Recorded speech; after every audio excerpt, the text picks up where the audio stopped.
퇴사를 하고 당연히 처음부터 일이 잘 풀렸던 건 아닙니다. 코로나가 터져서 월급이 100만 원도 안 나왔던 적도 있었었는데요. 오늘 영상에서는 이렇게 퇴사하고 닥치는 현실에 대처하는 방법, 그리고 퇴사를 준비하는 방법, 그럴 때 멘탈을 관리하는 방법을 알려드리고자 합니다. 지난번에 제가 아주 울먹이면서 올렸던 퇴사 영상이 반응이 굉장히 뜨겁더라고요. 사실 제가 교사를 퇴사한 것은 이번 연도에 있었던 일이 아니라 굉장히 조금 지난 일이고, 현재는 정말 잘 정착을 해서 교직원이었을 때보다 좋아하는 일을 하면서도 금전적으로 안정된 상태로 지내고 있는데요. 대단하진 않지만 저랑 비슷한 고민을 하시는 분들이 많은 것 같아서 제가 정착했던 과정, 직업을 바꿀 때, 또 내 미래를 설계할 때 도움이 되었던 팁들을 하나하나씩 컨텐츠로 풀어보고자 합니다. 사실은 제가 교사를 퇴사하고 나서 경험할 수 있었던 것들이기 때문에 돈으로 살 수 없는 값진 경험이고 또 아깝다고 생각할 수도 있어요.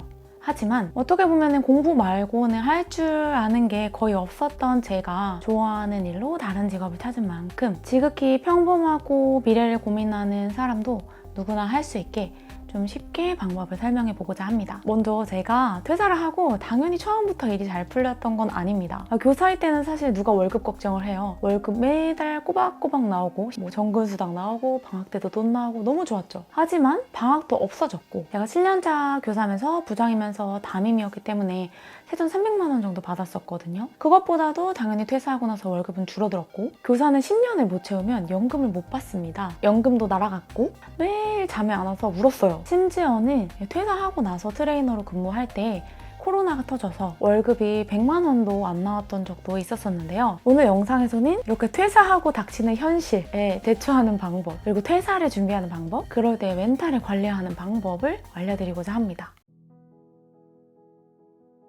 첫 번째로 퇴사를 할 때는 준비가 필요하다는 걸 제가 정말 뼈저리게 느꼈어요. 두 번째로는 퇴사 후 생각한 것보다 더 힘들다.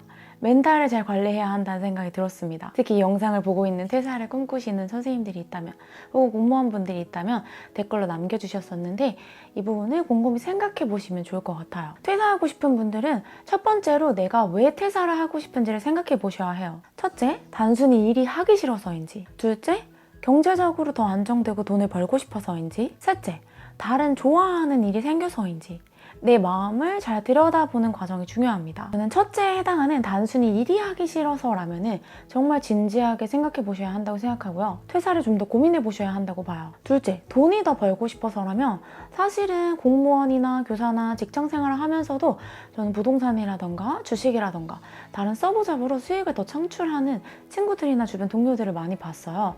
그래서 다른 방법이 있진 않은가 한 번 더 고민해 보시기를 추천드립니다. 마지막으로 다른 더 좋아하는 일이 생겨서라면 빠르게 그만두는 걸 추천드려요. 저는 앞서 말씀드렸듯이 세 번째에 해당되었었는데요. 나와서 하고 싶은 일이 이렇게 명확하다면 퇴사 전에 해야 할 준비 과정도 명확해집니다. 저는 학교를 그만두기 전에 학교를 다니면서 남는 시간에 운동과 관련된 자격증을 취득했고, 운동과 관련된 일을 하면 뭐 국제 트레이너 자격증이라던가 생활, 체육, 스포츠 지도사 자격증이라던가 스포츠 영양 코치 자격증 이외에도 사실 자격증이 그 트레이너의 실력을 설명하는 것은 아니기 때문에 다양한 분야의 공부를 했었죠. 만약 내가 갑자기 어느 날 교사를 그만두고 요리가 너무 좋아요.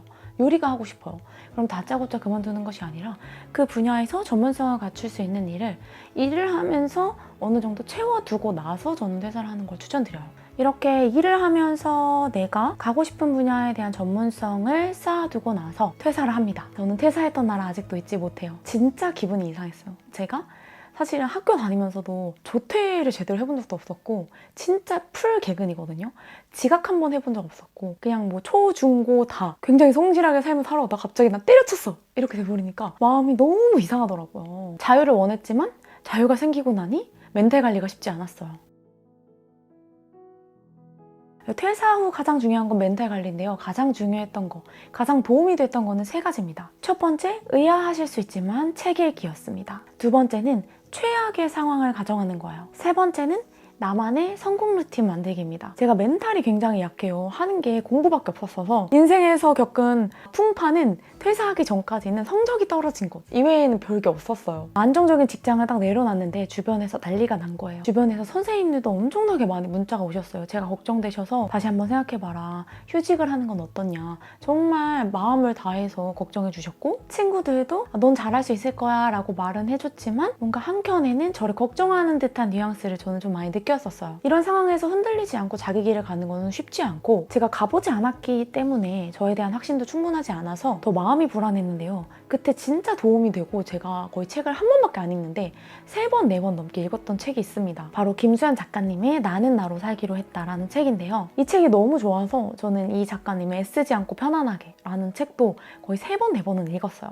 여러분들 지금 당장 마음이 너무 불안하고 힘들다면 꼭 퇴사가 아니더라도 이 책을 한번 읽어보셨으면 좋겠어요. 좋은 구절을 한번 읽어드려보자면 만약 당신도 여러 번의 실패를 경험했다면 그만큼 잘 어울리는 옷을 찾기 위해 고군분투했다는 의미다. 그러니 이제 실패를 통해 길러낸 안목과 취향으로 내게 가장 좋은 한 가지를 찾아내자. 삶이란 결국 내게 가장 잘 어울리는 질 좋은 옷 한 벌을 찾아내는 일이다. 저는 이 구절이 굉장히 마음에 와닿았었어요. 제가 아이들을 진로 교육하면서도 느꼈던 건데 어떻게 보면은 세상에는 수많은 직업과 수많은 삶의 방향이 있는데 나에게 맞는 일이나 삶을 한 번의 시도로 찾아내는 게 정말 가능한 걸까? 라는 생각이 들더라고요. 찾지 못했다는 게 이상한 게 아니라 찾으려고 노력하는 과정이 멋지다는 생각이 들었어요. 그래서 제가 좋아하는 일을 시도해보고 설령 실패가 되더라도 나한테 잘 맞는 일, 나한테 잘 맞는 삶을 위해서 노력했다는 의미니까 적어도 후회는 없겠다. 그런 생각들을 하면서 이 책이 정말 많이 위로가 됐어요. 이 책에는 지금 제가 설명드린 구절 말고도 굉장히 도움이 되는 책들이 많이 있고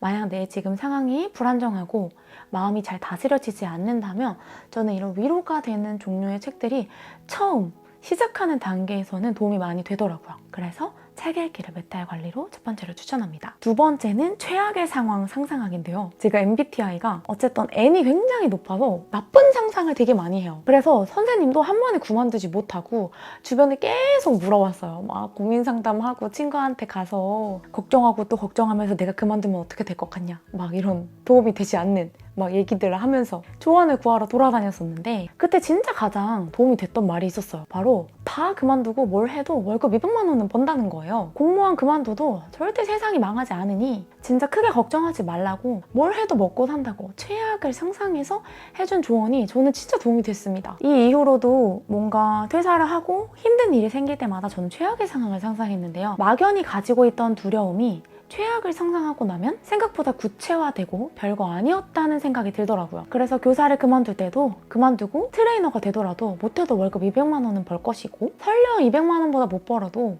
나는 돈 많이 안 쓰니까 내가 좋아하는 일을 하니까 괜찮다 이런 생각들을 많이 했었던 것 같아요. 그래서 여러분도 막연한 두려움이 들어서 뭔가를 도전하지 못하고 있다면 최악의 상황을 한번 가정해보고 도전하는 것을 추천드립니다. 생각보다 별거 아니에요. 세 번째가 제일 중요한 건데요. 바로 작은 성취와 발전을 위한 루틴을 만드는 겁니다. 저한테는 이게 운동이었는데요. 제가 운동을 정말 좋아한다고 운동에 진심이라고 말씀드렸잖아요. 마음이 힘들어지면 저는 아침에 운동을 더 했어요. 이게 굉장히 행동심리학적으로도 도움이 되는 게 한 가지 습관에 들여서 그게 설령 내 일이랑 전혀 관계가 없는 일이더라도 자신의 행동을 관리할 수 있게 되면 그 일뿐만 아니라 다른 일들도 손쉬워지는데요. 한 가지 일을 주기적으로 하게 되면 그 결과로 다른 모든 일들도 쉬워지게 되면서 실제로도 긍정적인 효과를 발휘하게 되는데요. 호주에서 한 연구 결과에 따르면 연구에서 긍정적인 습관 한 가지를 들이는데 성공한 학생들은 평상시보다 스트레스를 덜 받고 충동 구매도 줄어들고 식습관도 나아지고 심지어는 사소하게는 설거지도 미루지 않고 제때 하게 되었다고 하는데요.